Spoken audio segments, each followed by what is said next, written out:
Silakan sekarang Mas Anies. Makasih Pak Adi. Assalamualaikum warahmatullahi wabarakatuh.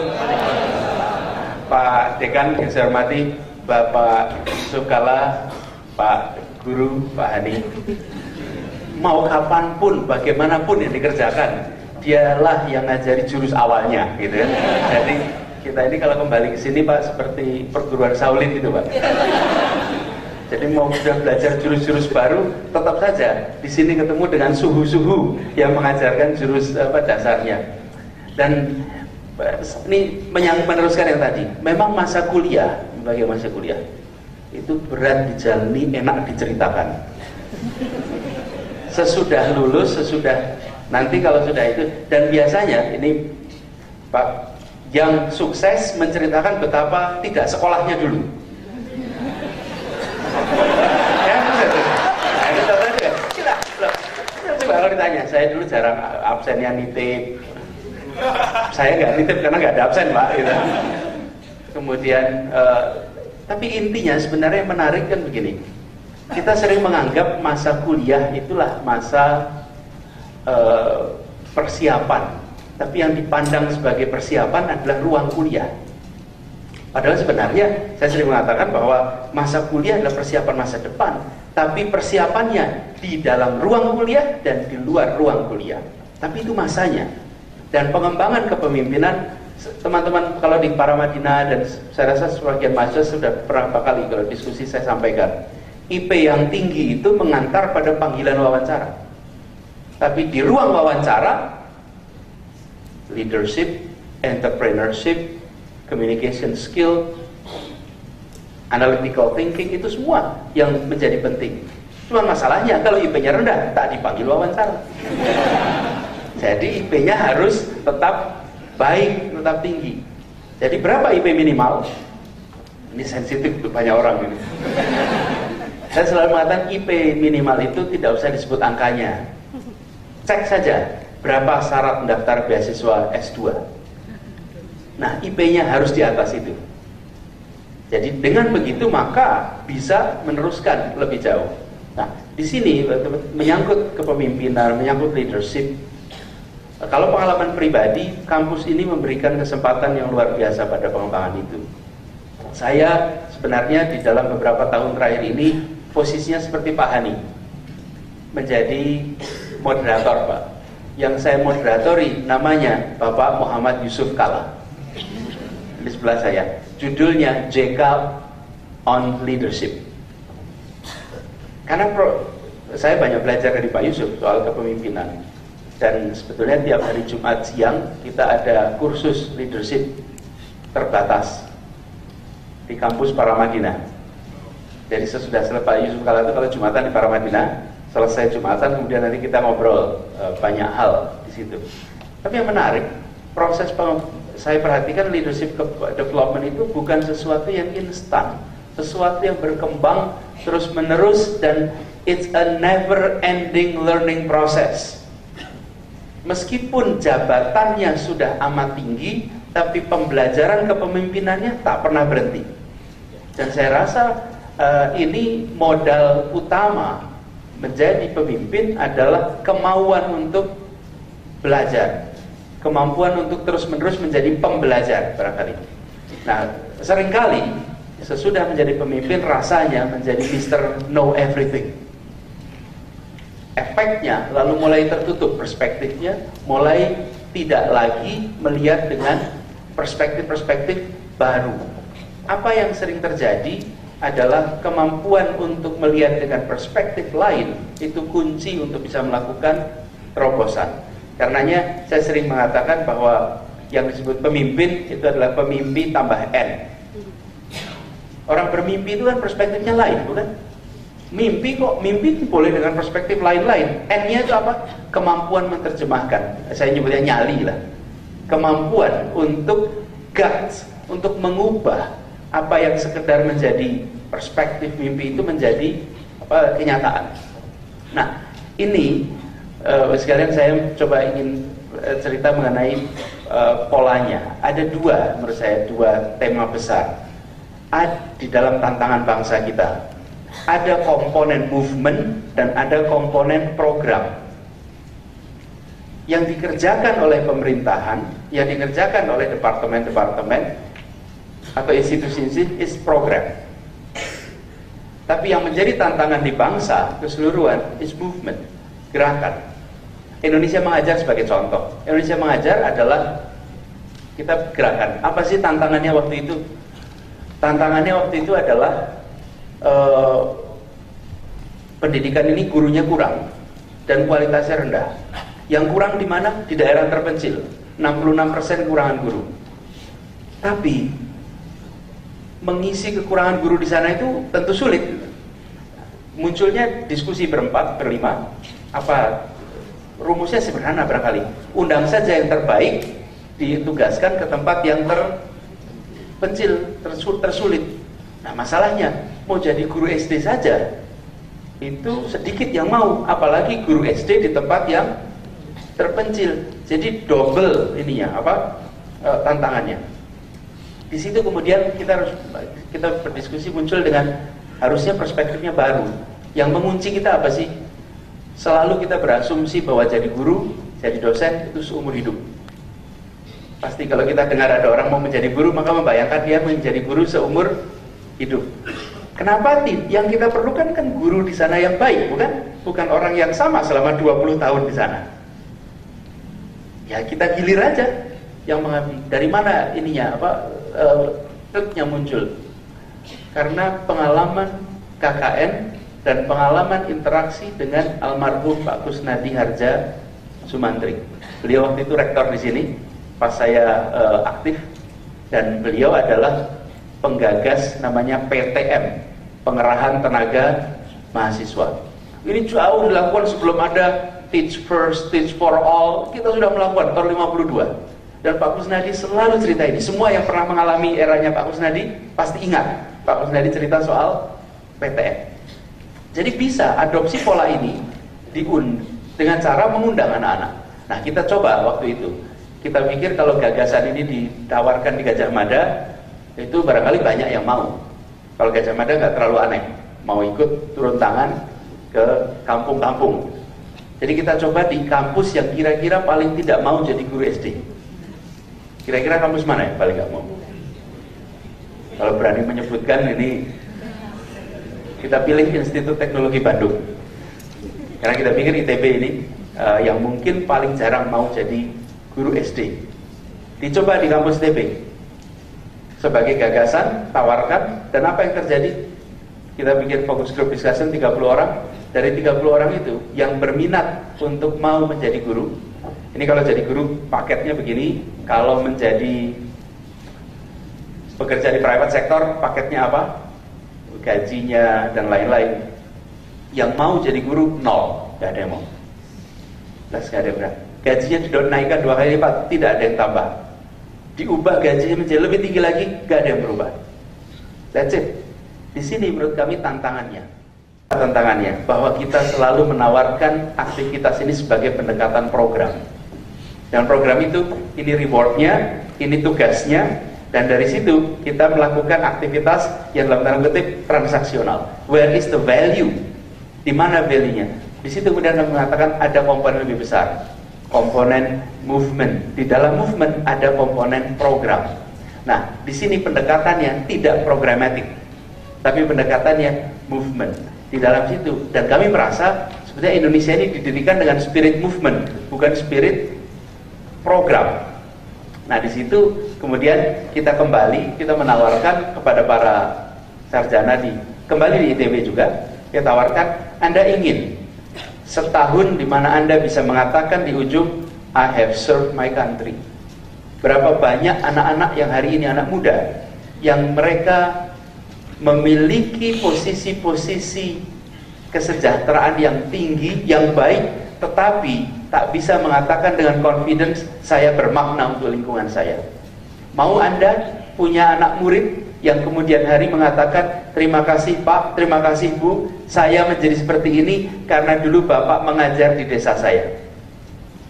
Dan pengalaman itu saya dengar langsung.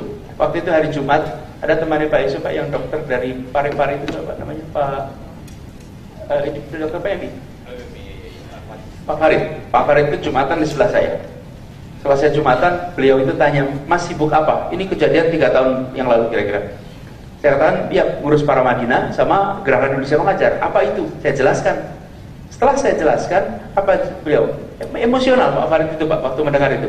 Dan mengatakan, Mas, itu mirip PTM. Iya Pak, memang inspirasinya dari PTM. Dan lalu beliau mengatakan, saya tidak mungkin bisa jadi dokter kuliah di Unhas jika tidak datang guru dari Gajah Mada ngajar di SMA-nya di Parepare. Dan katanya guru itu tinggal di Parepare sampai akhir hayatnya. Berapa ratus orang dinaik kelaskan oleh mereka. Ini beyond program. Dan ini yang hilang dari Republik ini. Sekarang segalanya dipandang sebagai aktivitas. Ini programnya, ini rewardnya. Menurut saya harus diubah. Dan ini yang harus dimunculkan dalam pembicaraan Indonesia. Bukan hanya urusan pendidikan. Perasaan kepemilikan atas masalah itu yang diajak kita untuk memiliki. Jadi anak-anak muda ditantang untuk memiliki masalah dan menjadi bagian dari solusi. Tapi itu hanya bisa terjadi jika pengelolaan programnya kredibel dan baik. Jadi ada komponen movement dan ada komponen program di dalamnya. Nah, sekarang ini begitu banyak aktivitas-aktivitas untuk bangsa, untuk negeri yang kehilangan soul-nya, kehilangan nyawanya, yang ada sebatas soal menyelesaikan target-target. Sebagai contoh, anak-anak kita kalau berangkat tidak pernah dikatakan Anda ke sana untuk meningkatkan partisipasi sekolah, tidak pernah. Menurunkan absen, UN lulus semua, tidak pernah. Tugasnya Anda ke sana menjadi sumber inspirasi. Kriteria suksesnya apa? Kami kagum. Impress us. Gimana mengira? Kriterianya apa? Kami kagum. Gimana membuat Anda kagum? Anda sudah sekolah, Anda sudah terdidik, Anda sudah di training, pikirkan caranya. Tapi tidak diberikan 90%, 100% lulus. Tidak ada angka-angka itu. Tapi apa yang terjadi? Pencapaian mereka melampaui, jauh melampaui angka-angka yang biasanya ditargetkan. Kenapa? Karena kita merasa bahwa begitu anak diberikan tanggung jawab untuk ikut menyelesaikan, yang terjadi adalah mereka ingin melampaui target-targetnya. Nah, efeknya kemudian ada dua di sini. Satu adalah pada sikap mau terlibat, tapi yang tidak kalah penting, efeknya pada membuat bahwa ternyata untuk melakukan sesuatu itu tidak harus jadi seseorang. Untuk melakukan sesuatu itu bisa menjadi orang biasa-biasa saja dan berbuat sesuatu. Di sekarang ini seringkali saya mau jadi orang X, punya posisi X, baru nanti mau melakukan A, B, C, D, F, G. Gak usah. Anda baru lulus, Anda sudah langsung punya makna. Anda baru lulus, Anda bisa langsung merasa bagian yang mendorong kemajuan di Indonesia. Perasaan ini yang sekarang itu seringkali menurun. Nah, bagi kita yang muda-muda, generasi muda, sekaligus menjadi bukti. Di Indonesia Mengajar hari ini kira-kira sudah lebih dari 44.000 anak yang menyatakan siap untuk berangkat. Kemampuan kita untuk mengirim sedikit, tapi mereka yang menyatakan siap dan 50% lebih, kalau dulu 60%, sekarang 50% lebih adalah anak-anak yang sudah bekerja dan meninggalkan pekerjaannya untuk melakukan ini selama 1 tahun. Itu yang terjadi. Dulu ketika mereka melakukan ini, mereka harus mundur. Sekarang alhamdulillah perusahaan sudah tahu apa itu Indonesia Mengajar, sehingga malah jangan mundur. Silakan berangkat, nanti kami terima lagi. Tapi di awal harus mundur. Dan muncul kemudian perasaan bahwa saya sering kalau lihat di kampus-kampus tulisan selamat datang pemimpin masa depan. Kenapa sih anak muda harus disebut pemimpin masa depan? Pemimpin kampus. Pemimpin itu ya sekarang, jangan masa depan terus. Karena masa depan itu nggak ada ke nama kabupaten masa depan, Pak. Pemimpin masa depan, ada pemimpin negara masa depan. Kita selalu membayangkan anak-anak muda itu berperannya besok, bukan sekarang. Mari kita buktikan bahwa anak-anak muda bisa melakukan yang besar, yang baik, dan sekarang, bukan menunggu masa depan. Nah ini juga yang kita ingin dorong untuk muncul. Nah alhamdulillah ini berjalan dengan baik. Tapi untuk bisa menjaga itu harus ada trust.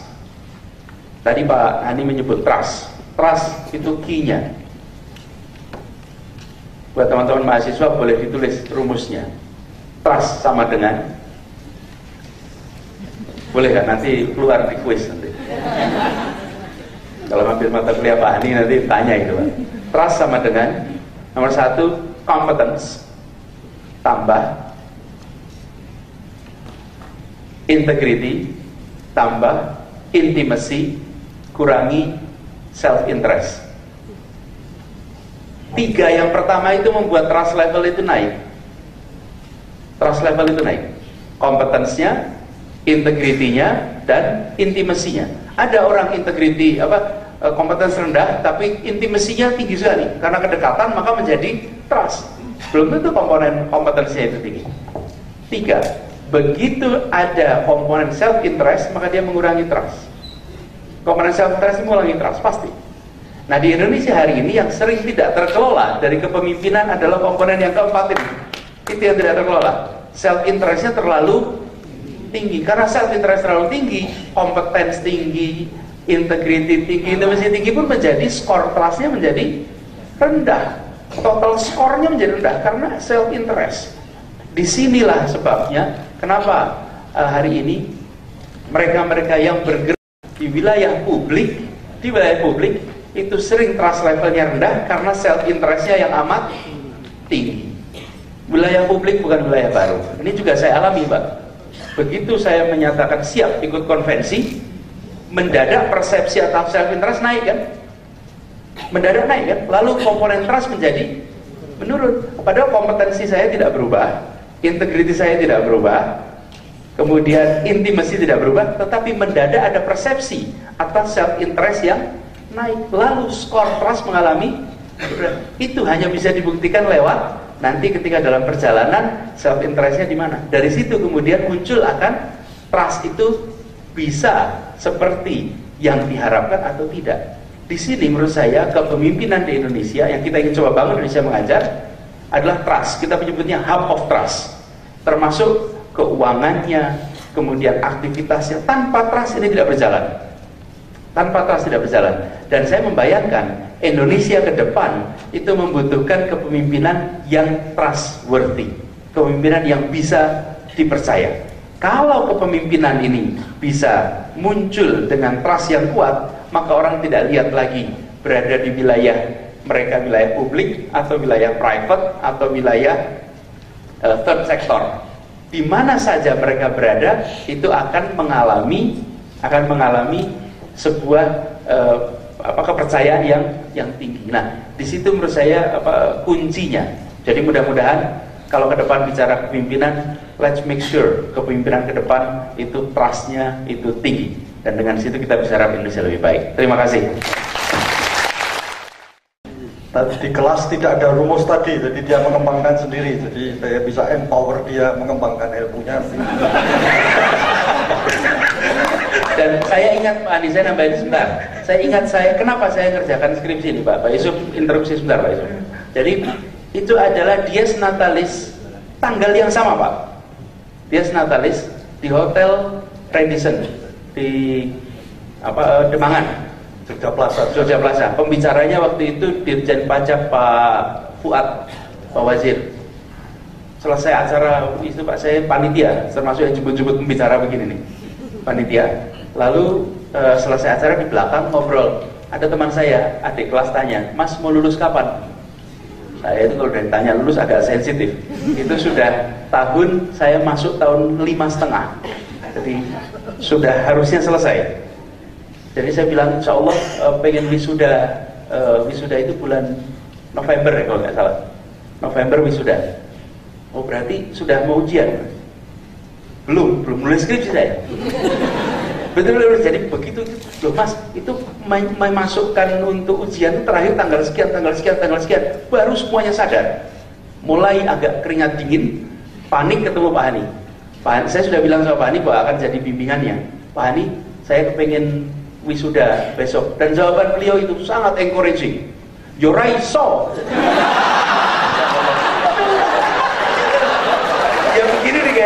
Mbak? Yo ra iso, ra iso.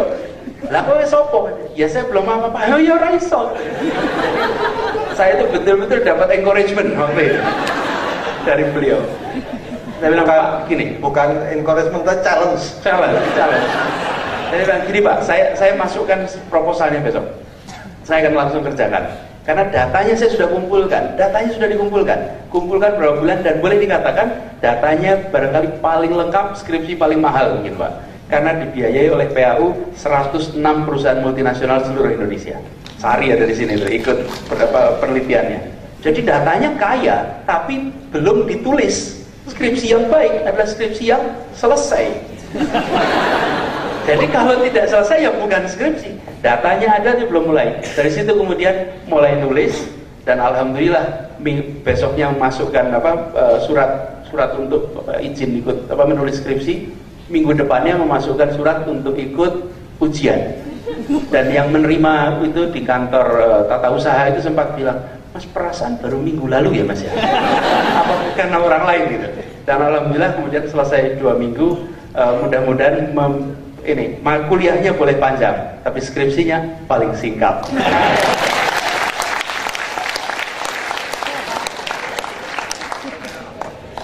Silahkan Pak JK sekarang. Terima kasih Pak Ahani. Tadi pagi, Assalamualaikum warahmatullahi wabarakatuh. Ketua masjid tidak pakai Assalamualaikum, tidak enak.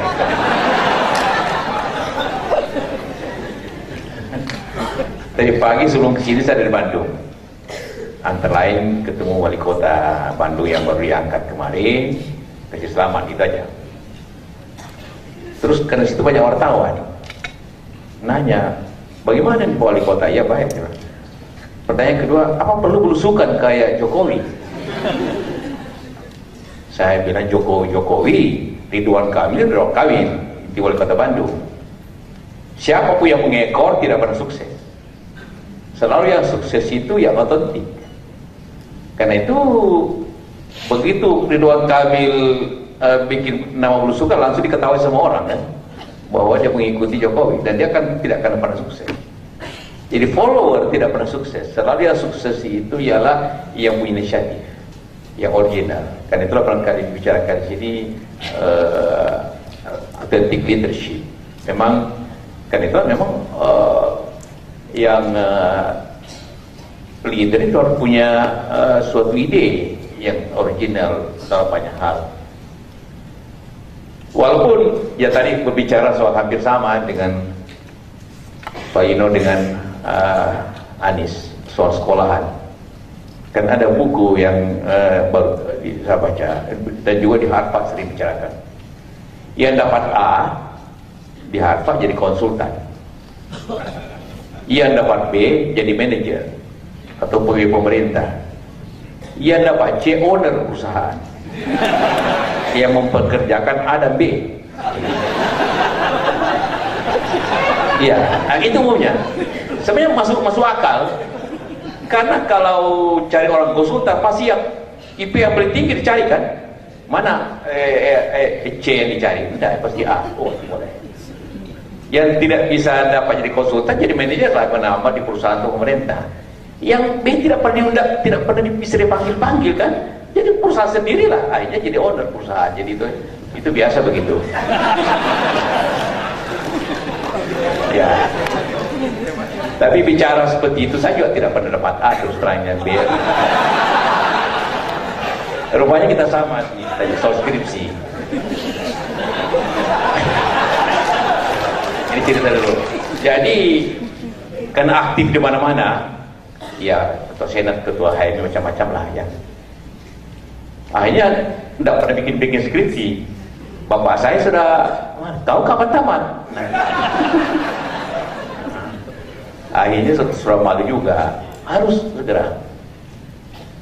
Jadi saat ke dosen pembimbing, Pak, skripsi yang paling minimum berapa? Dia bilang, maksudnya halaman, dia bilang 50 halaman. Wah ini bagus nih. Pokoknya saya akan targetnya 55 halaman. Itu yang pertama. Persis juga kalau terdesak bikin skripsi. Oh, tidak bisa capai 55. Aduh, tetap saja 40 macam-macam. Saya datang lagi, Pak. Bisa nggak masuk grafik dan statistik ke situ? Ya tergantung konteksnya. Kalau konteksnya harus ada grafik, ya boleh masuk. Kalau tidak boleh, harus di luar. Wah, terpaksa carilah kata-kata semua grafik dan statistik masuk. Cukuplah 55, itu ujian juga.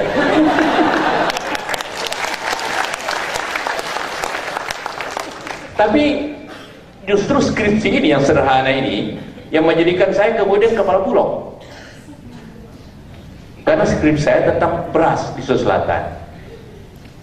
Begitu saya Menteri Perdagangan berangkat kepala bulog. Wah, semua orang bulog tiba-tiba ke bulog, orang pikir ini orang bisa ngomong beras enggak?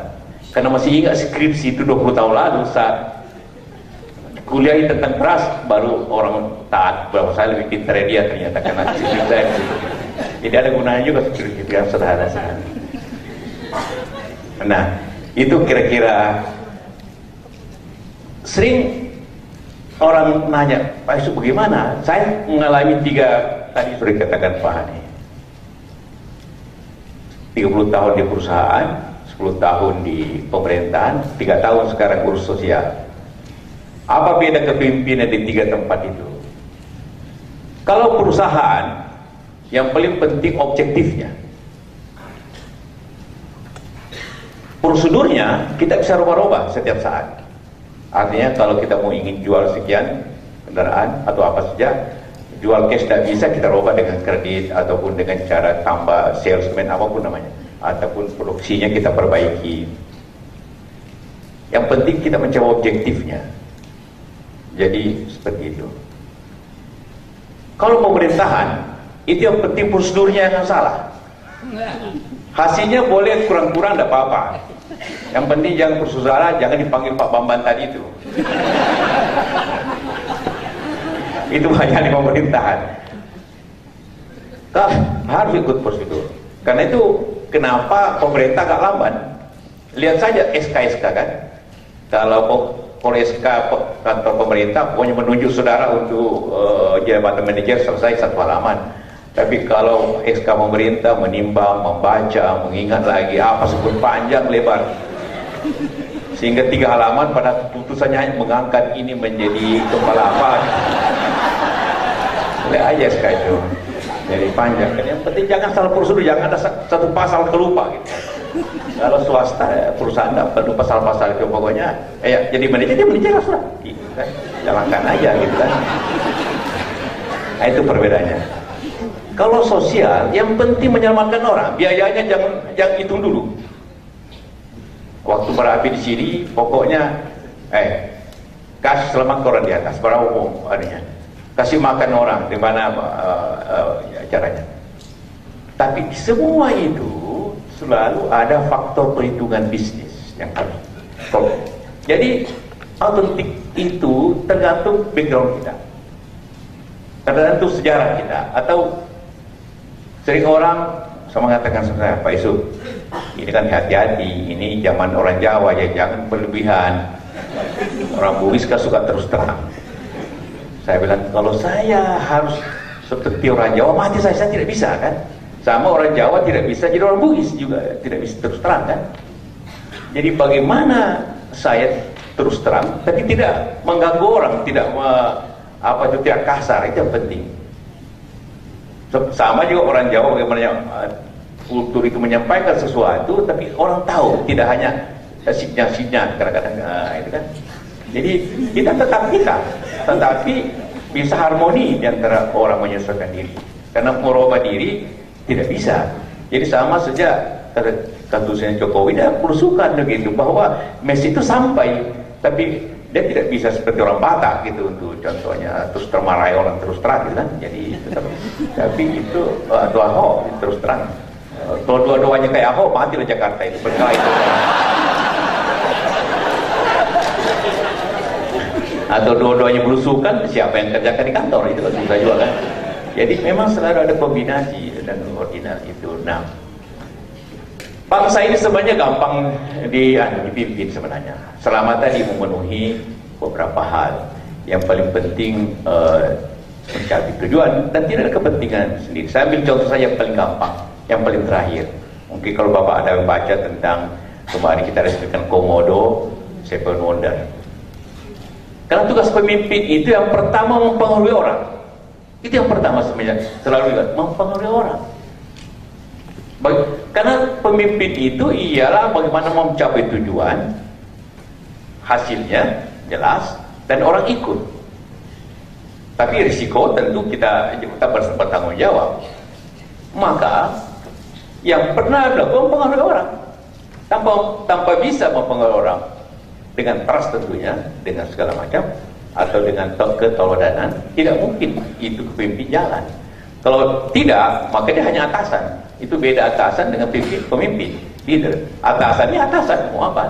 Bikin SK, bikin perintah, jalankan atau tidak jalankan, itu urusan lain lagi. Yang penting dia ada jabatan, gitu. Tapi pemimpin tanpa jabatan pun orang ikut. Saya kasih contoh yang paling sederhana saja. 2 tahun lalu ada setelah proses 4 tahun, Komodo ingin kita jadikan 7 Wonder. Caranya dengan popular vote lewat SMS. Karena sudah berjalan 4 tahun, negara-negara lain yang ikut ini sudah ada mencapai puluhan juta. Tim di Indonesia baru mencapai 60.000 untuk Komodo. Terus minta saya bantuan, sisa 24 hari. Gimana caranya? Saya diminta jadi duta besar, namanya dubes. Dubes tanpa spesial, itu langsung aja tanpa pengangkatan, diangkat dubes saja. Dan terima pun hari itu jadi dubes. Rule pertama seorang pemimpin harus mengetahui pekerjaannya, apa yang tujuannya. Maka hal yang pertama, saya ke Komodo dulu, besok kita ke Komodo, lihat apa itu Komodo. Saya bicara Komodo, tidak tahu Komodo macam mana pula. Ayo kita ke Komodo. Oh, ini Komodo, Pakuan Tanah, ini Komodo bebas. Yang kedua, bagaimana itu SMS dipakai? Oh, lewat saya undang semua operator. Anda kalian ini minta dibayar 1.000. Anda sudah untung banyak. Negara butuh ini terkenal, kan tidak ada yang terkenal. Waktu itu sepak bola kalah terus, lebih itu satu terkenal aja. Jadi gimana Pak? Saya mau gratis untuk nama. Hanya perlu di 10 menit semua gratis. Hal yang paling penting ialah menyampaikan ke rakyat bahwa ini kepentingan bersama. Saya bilang kalau Komodo menang, Komodo tidak tahu dirinya menang. Dia tetap aja berkubang di lumpur. Ia merasakannya raya NTT, sehingga banyak ramai turis datang, dia dapat penghasilan. Jadi itu kemakmuran rakyat, bukan soal Komodo, itu kemakmuran. Oh, semua orang setuju. Jadi hanya Anda SMS. Kampanye maupun saling wakil balik di TV, pasti banyak di antara Anda juga sudah ikut itu. Hari pertama 2 juta, hari kedua 5 juta SMS.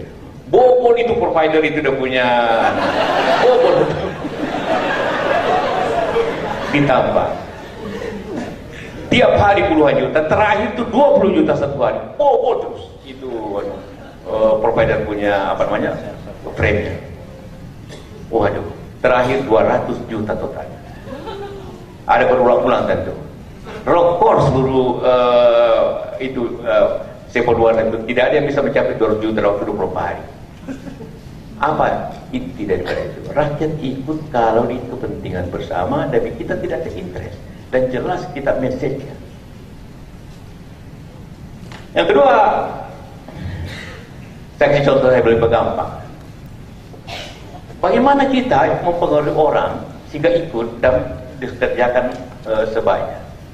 Kalau Anda baca beberapa tulisan tentang apa yang saya lakukan selama ini, selalu ada yang menulis di sebelah mejanya Pak JK itu selalu ada kalkulator tua, yaitu kalkulator biasa.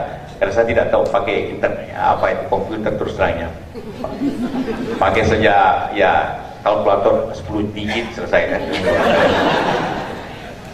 Di meja kerja, di meja rapat, di rumah, semua meja pasti ada lalu waktu kita bicara bagaimana subsidi BBM tinggi sekali. Oke. Saya bilang ini mesti, apa yang tertinggi minyak tanah? Hilangkan minyak tanah. Bagaimana menghilangkannya? Ganti dengan LPG. Mula-mula batu bara, LPG. Hampir kita kasih TBC semua orang Indonesia, karena dulu pernah mau berikat batu bara mau digantikan, itu ada lucu lagi nanya. Jadi banyak ide, bagaimana mengganti minyak tanah? Oh, batu bara, berikat batu bara. Boleh juga. Tapi Presiden membuka itu pameran berikat batu bara di Senayan, di Kemayoran. Tapi sebelum dipakai, pergi dulu kirim orang ke Cina. Karena saya lihat biasa di film-film kungfu itu kan berikat batu bara, ada di film-film Cina itu kan. Kirim orang. Kirimlah 3 orang dari Kementerian Perempuan. Baru sampai di Shanghai, tanya mau apa? Mau cerita tentang berikat. Tapi ketawa orang sana. Anda mau kasih TBC semua orang Indonesia di sini dan dipakai lah. Itu dipakai berikat batu bara. Kalau rumah itu terbuka, kalau rumah di apartemen bagaimana caranya pakai berikat batu bara? TBC semua orang itu. Bayangkan, minta maaf ini para ahli-ahli BPPT ikut seperti itu. Macam-macam ahli dari departemen SDM semua itu pameran macam-macam, ini hebat-hebat pada itu tidak dipakai lagi kemana-mana pun. Dan ke LPG, memang waktu saya ke LPG, tapi karena ada batu bara lebih murah dan langsung ke Presiden dipakailah itu. Untung tidak jadi. Hampir setengah mati butuh batu bara di rumah baru terjadi. Jadi itu yang pakai LPG. Persoalannya bagaimana caranya meyakinkan orang pakai perhitungan berapa kalori LPG sama dengan 1 liter minyak tanah.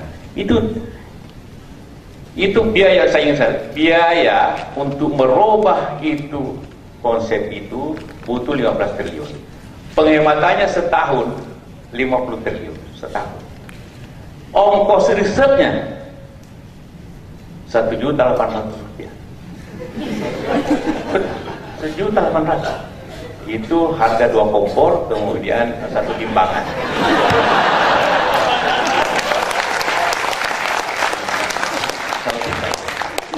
Dan itu dikerjakan di rumah saya. Membandingkan 1 liter minyak tanah berapa habis itu untuk 1 liter air dan berapa air dibutuhkan LPG.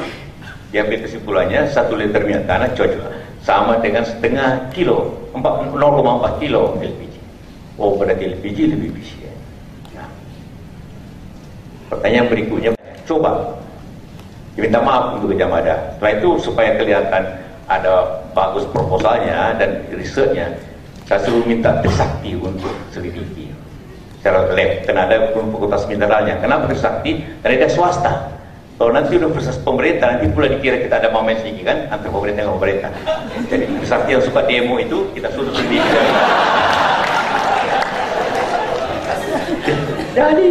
Jadi yang suka demo kan Trisakti antara lain kan. Jadi maunya Unhas juga, tapi Unhas tidak ada mineralnya, jadi tidak jadi. Lebih suka lagi di sana demo.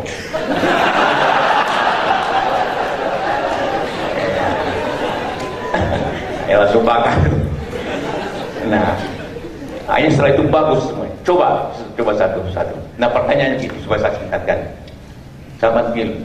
Saya hitung berapa biaya semua ini untuk mengganti seluruh Indonesia. Dihitung itu 15 triliun. Siapa panggil Menteri Keuangan? Siapa uang 15 triliun? Dari mana, Pak? Besar sekali. Nah, di situ muncul guna kalkulator.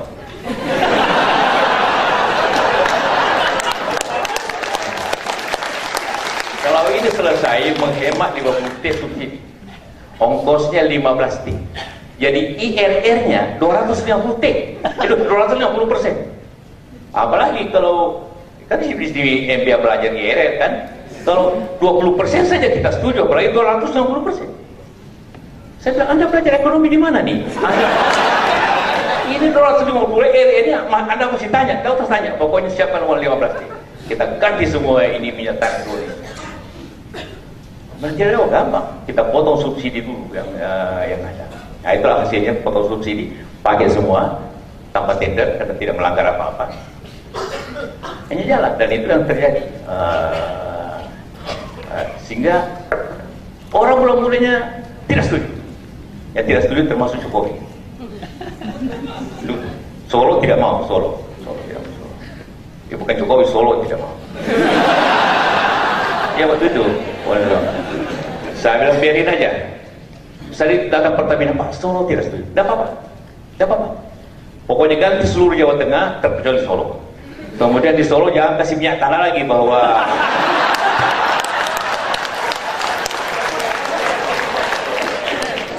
jangan kasih minyak tanah subsidi, bukan tidak kasih harga nikmat pasar 8.000 rupiah. Akhirnya baru orang kalau itu pakai aja LPG. Ternyata kalau semua tidak mau disuruh ganti minyak tanah pun tidak mau lagi orang sana kan, gitu kan. Artinya pengaruh orang, yakinkan orang, percaya diri, dan jangan ada interest apa-apa. Karena itu adik saya, karena ada perusahaan juga, mau bikin pun power, jangan bikin kau. Karena kalau kau terlibat, habis lagi proyek. Jadi jangan ada kepentingan pribadi apapun. Gitu. Jadi kita kepemimpinan juga itu karena pengalaman suka pakai kalkulator, tetap pakai kalkulator. Janganlah tiba-tiba pemimpin lupa pakai kalkulator, jangan. Tetap aja pakai kalkulator. Jika karena belajar IRR, bagaimana memakai IRR dalam pemerintahan. Mana ada pemerintah orang pakai IRR? Tidak ada. Coba saya aja pakai IRR itu. Ini lagi lebih anu lagi, bagaimana menyelesaikan Aceh? Pakai IRR juga. Waktu Aceh mau damai, dibutuhkan biaya revitalisasi macam-macam 2 triliun. Terus juga Menteri Keuangan lagi, semua Menteri Keuangan itu pelit. Kalau Menteri Keuangan tidak pelit, lebih diganti. Karena ya habis negara. Kalau Pak, ini 2 triliun banyak. Ini biaya operasi militer per tahun berapa di Aceh? Periksa kau punya anggaran dulu. Iya Pak, 1,5 T Pak. Ini 2 T sudah aman. Ya di IRR-nya ini 90% tahun pertama saja. Tahun pertama sudah 90%, ngapain kau tolak? Saya bilang, nah, saya siapkan aja 2 T. Siapkan aja, kan IRR 20%. Jadi sekali lagi, dalam kepemimpinan itu memakai kebiasaan saja, tapi diarahkan kepada kepentingan bersama. Sama tadi kereta api, saya bilang begini dulu. Minta maaf saya tambah ini, karena bilang saya baru tahu bahwa Anda pikir saya ini. Saya naik kereta api ke Jogja. Oh, saya hitung datanya. Di mana orang naik kereta api paling banyak? Ternyata bukan di Jawa, di Jabodetabek. Tapi jangan jarak jauh ke Jawa. 10 kali lipat itu kurang lebihnya. Yang naik ya, bukan yang bayar. Tidak tahu bayarannya. Ada yang bayar 2.000 rupiah, tapi kesini kan bisa 20.000 kan. Jadi murah-murah tapi jangka pendek.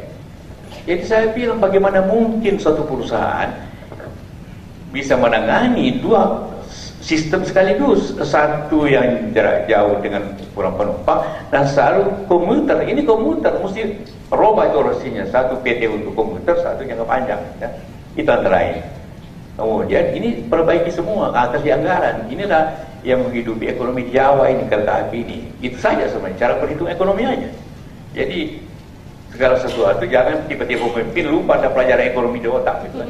Sama aja komputer jalan itu kan.